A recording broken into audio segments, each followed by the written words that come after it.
Welcome back to Kotow's Officer Basic Course. Today's episode will deal with security operations. This is something that I see sometimes come up organically in War of Rights, but tends to be left out of both deliberate planning and execution in-game.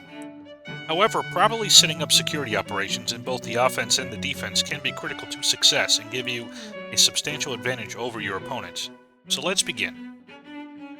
First, ADP 3-90 defines security operations as those operations performed by commanders to provide early and accurate warning of enemy operations, to provide the forces being protected with time and maneuver space within which to react to the enemy, and to develop the situation to allow commanders to effectively use their protected forces.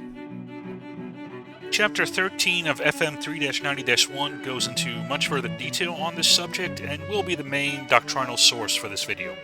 It continues, they prevent surprise, reduce uncertainty, and provide early warning of enemy activities.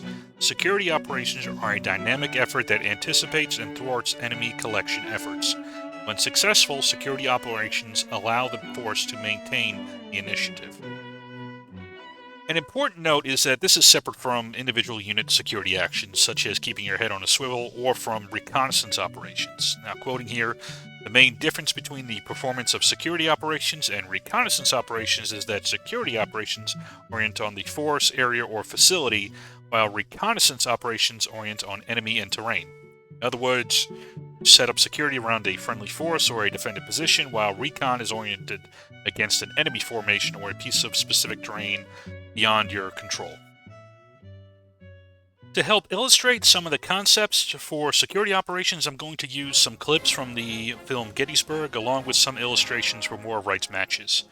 To begin with, there are 4 types of security operations. They are number 1, a screen, number 2, a guard, number 3, cover, and number 4, area security. As you can see, there are some subsidiary tasks within these, depending on the positioning, objective, and whether on offense or defense, but only some of which are easily translatable into War of Rights.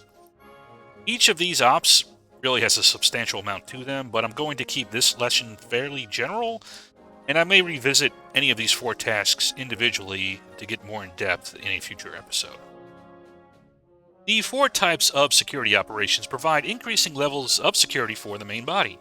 However, more combat power in the security force means less for the main body. Screen operations provide early warning to the main body. Guard operations prevent enemy observation and direct fire on the main body. Cover operations protect the main body from enemy observation and effective direct fire. Area security protects friendly installations, routes, units, and facilities within a prescribed area. All types of security operations provide protection and early warning to the protected forces, while providing reaction time and maneuver space to the commander, preserving freedom of action. Now, that last piece is key, as the purpose of all 4 types is to not only provide some level of protection, but to preserve the commander's freedom of action and ability to seize the initiative under favorable terms. Starting with a screen. Screen is a type of security operation that primarily provides early warning to the protected force. Screens provide less protection than guards or covers. Screen missions are defensive in nature and accomplished by establishing a series of observation posts and patrols to ensure observation of the assigned sector. Screen force gains and maintains enemy contact consistent with the fundamentals and destroys or repels enemy reconnaissance units by conducting counter-reconnaissance. Counter-reconnaissance is a tactical mission task that encompasses all measures taken by a unit to counter enemy reconnaissance and surveillance efforts. A unit performing a screen observes, identifies, and reports enemy actions. Generally, a screening force engages and destroys enemy reconnaissance elements within its capabilities, but otherwise fights only in self-defense. Screen has the minimum combat power necessary to provide early warning and allows commanders to retain the bulk of the main body's combat power for commitment at the decisive place and time. A screen provides the least amount of protection of any security mission.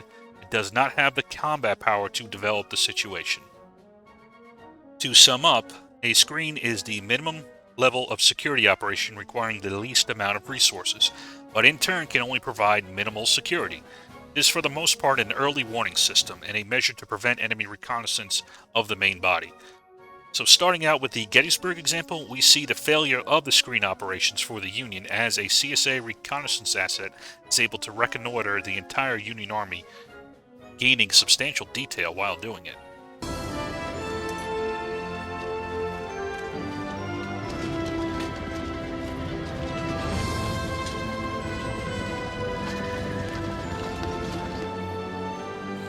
Southern tobacco. What do you got? I got the position of the Yankee Army. Only a few miles down the road. Whole Yankee Army coming this way, 7 Corps. A few miles. Yes, 2 brigades of Yankee cavalry down that road about 4 hours away. Behind that, the 7 Corps. 7 Corps, and I put it all on the map. You'd like to see it, about 80,000 men.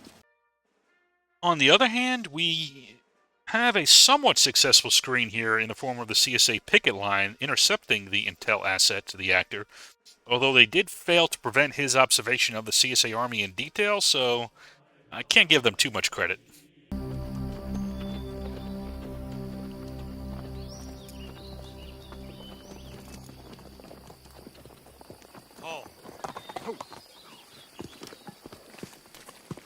Howdy, friend. Where are you headed? General Longstreet. I gotta see the general. Is that a fact? I know General Lee has his headquarters up here a little ways. Wherever he is, General Longstreet is nearby. You fellas take me that way. This is urgent. Well, let me put it to you like this, stranger. You're not in a uniform, and you're coming through my picket line. I'll take you up there, but if nobody back there knows you, well, I guess, unfortunately, you'll have to be hanged. All 7 Corps. You didn't know any of that, General? You didn't know they was on the move, I bet. You wouldn't be spread out so thin. You'd know they was coming. How you know we're spread out? Oh, listen, General. I'm good at this business. For your own formations, both on the offense and defense, consider your placement of scouts and advanced elements, especially in restricted terrain in which you don't have good line of sight and general poor visibility, think woods.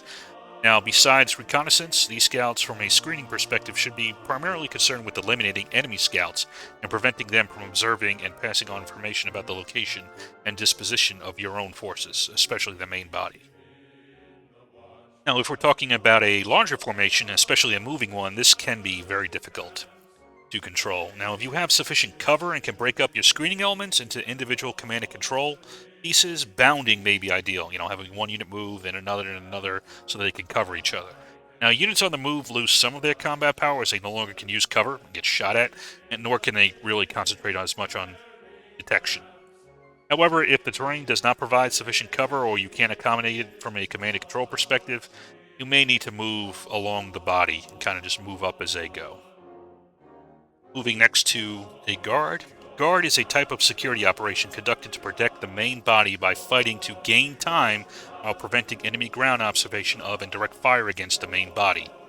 A guard differs from a screen in that a guard force contains sufficient combat power to defeat, cause a withdrawal of, or fix the lead elements of an enemy ground force before it can engage the main body with direct fire. A guard force routinely engages enemy forces with direct and indirect fires. A guard force uses all means at its disposal to prevent enemy forces penetrating to a position to observe and engage the main body. It operates within the range of the main body's fire support weapons, deploying over a narrower front than a comparable size screening force to emit concentrating combat power. So a guard task is stronger than a screen, but as such it can't cover as much ground and it further dilutes the combat power of the main body. However, while the screen can only give early warning and deal with enemy reconnaissance, the guard is designed to actually engage with the enemy formation, or at least a portion of it. The purpose is the same as the others. It is meant to give freedom of action and to protect the main body, potentially even fixing the enemy main body, at least for a short time, to allow the actual main body, the main portion of your force, to maneuver for a decisive action. The key point is, though, that the guard is attached to the main body. It moves with it. It operates with it and relies on its support to carry out its actions. It's not strong enough to operate by itself. Going back to the movie, we see Colonel Chamberlain here receive an order to execute actually 2 of the subsidiary tasks under guard, both the advanced guard and a flank guard. Colonel Chamberlain, sir. Colonel Vincent wishes to inform you that the 5th Corps is moving out at once, and you, sir, with the 20th Maine Regiment are instructed to take the lead. The 20th Maine has been assigned the first position in line. You will send out advanced guards and flankers, sir. Flankers? Yes, flankers. Right. Yes, my compliments to the colonel. Without getting too bogged down in the details, suffice it to say the advanced guard is simply being in front of the main body, while the flank guard is protecting its 2 sides. Now, I will say that a regiment alone is probably a bit too small for these tasks from a corps level perspective, at least using modern doctrine. but a brigade could be about right, depending on its composition and the opponent. So I'm going to assume the 20th was joining with the rest of Vincent's brigade to do these tasks, at least in my headcanon. Either way, we see a guard in operation discussed here. This is a bit of a stretch, but thinking of it like a skirmish line, or the practice of having a formation screening or guarding in front of the main body of troops, shows elements of a guard in operation. You see both the Union, the defender, and the CSA, the attacker, employing screens in front of their main formation in this next scene.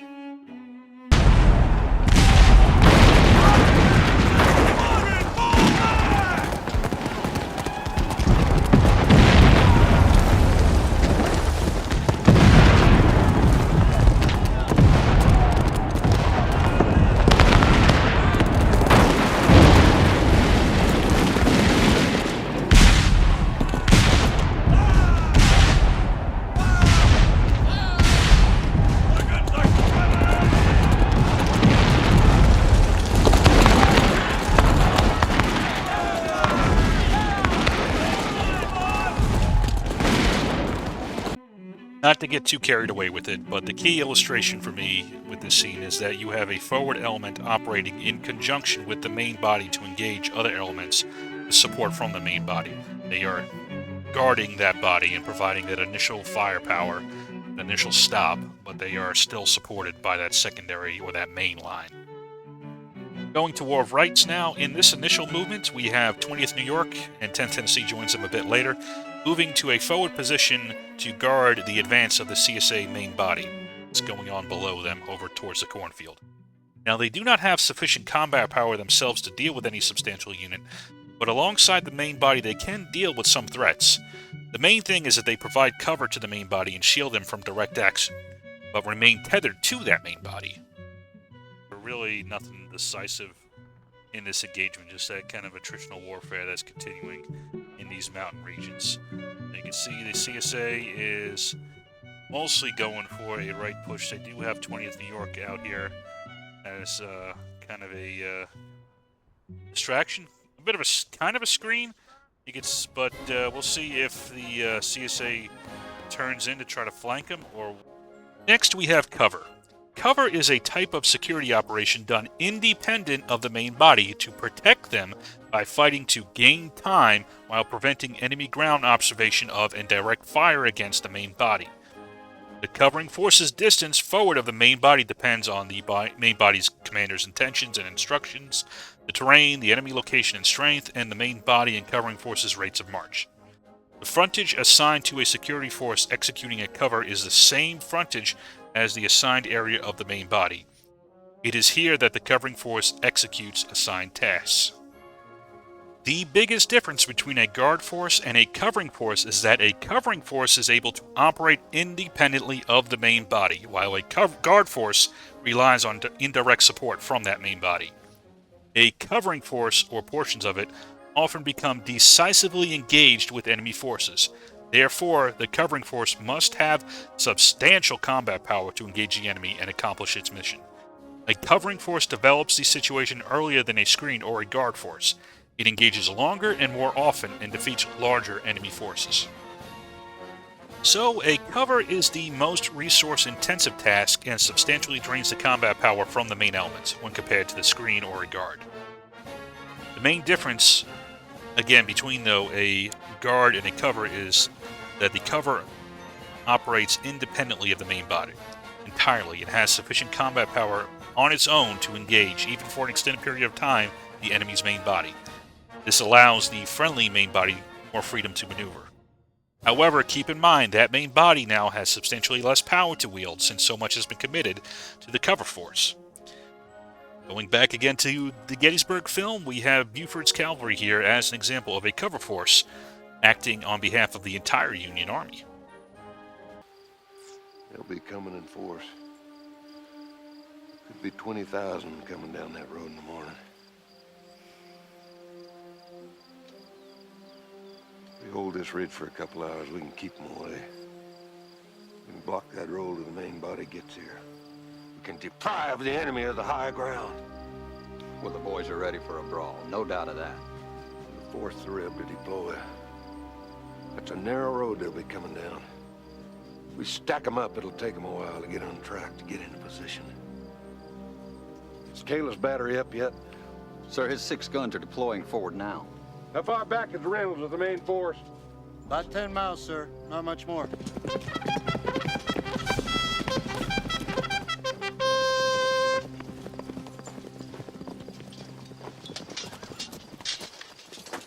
Sir, you're right.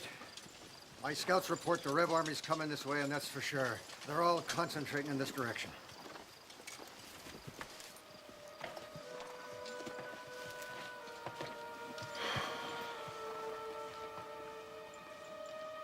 We're gonna hold here in the morning.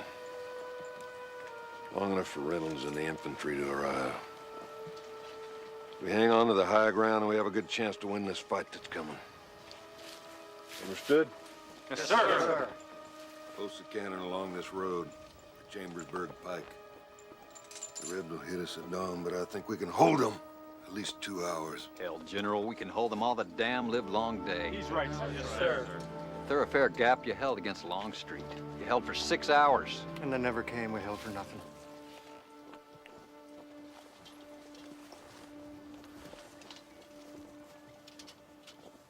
The Rebs will hit us just about first light. Keep a clear eye. Have the pickets give us a good warning. All right, gentlemen. I hope you caught it, but Buford made sure to apply his own screen actions through a picket line to prevent observation of his force and to make sure he had plenty of warning on the approach and disposition of the enemy. We can see how well it succeeded in poor Harry Heath's report to Lee later in the film. General Heath? Sir, big report. Yes. Very strange, sir. The situation is very confused. What's happened? Well, sir, I moved in this morning as directed. I thought it was only a few militia, but it was dismounted cavalry, sir. Well, there weren't all that many, and the boys wouldn't hold back. I thought we shouldn't ought to be stopped by a few dismounted cavalry, but they made a good fight. They really put up a scrap, sir. Go on, General. Well, sir, they wouldn't leave. My boys got the dam up. We deployed the whole division and went after them. We just about had them running, then all of a sudden they got up infantry support. We got pushed back. Then we reformed and tried again. We couldn't just leave it to them, sir. But now there's more Yankee infantry coming up. I don't know how many, but I don't know what else we could have done. It started out as a minor scrap with a few militia, and the next thing I know, I'm tangled with half the Union Army. Things will get out of control, Mr. Heath. That is why we have orders. Is it possible you could have misunderstood them? No, sir. Can you identify those people? The infantry is the first corps, the Black Hats. There's another corps coming up we still haven't identified. I must have all possible information on the enemy's strength. Major Taylor. Sir. I want you to ride forward yourself to the highest. In this depiction, we see that Heath did not have a proper security operation in place to identify the enemy formation in front of him. This failure allowed his opponents to shape and delay him and allow for the Union main body to move up into position as they desired. Even this late into the battle, he doesn't have a clear picture of the enemy's forces he is dealing with, prompting Lee to detach his own asset to conduct reconnaissance and get Lee that much-needed information for himself. This is admittedly a stretch here again, but on the riverfront map we see the 20th Georgia and earlier 3rd Alabama was with them, engaging in a bit of a delaying action, keeping the Union Army busy while the rest of the team moved to cap the point, which could, if I really stretch it, be a cover action. Trying to deal with, 20th Georgia and 3rd Alabama. Meantime, these guys are getting set, getting dug in, getting ready to hold this point.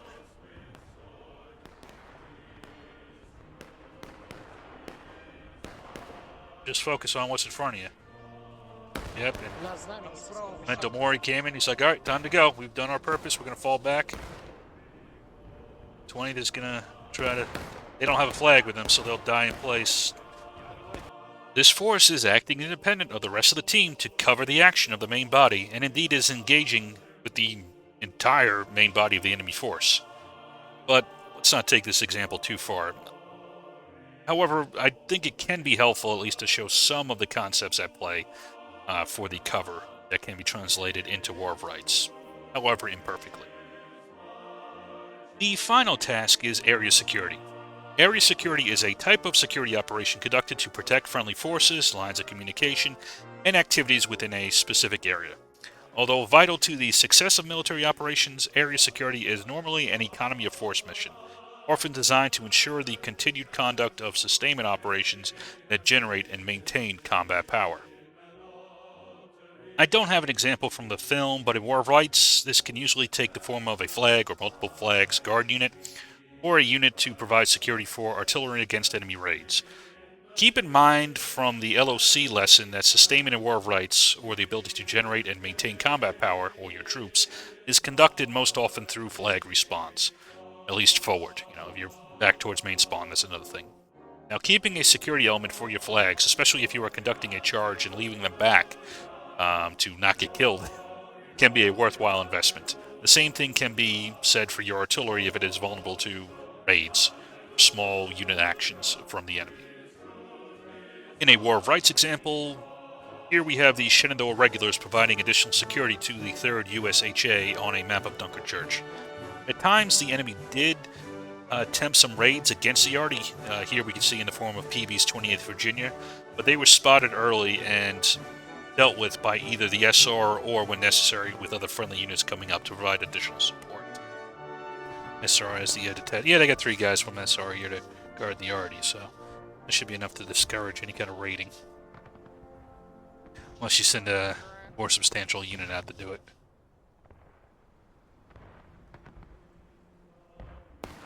Skirmish formation starts sniping already.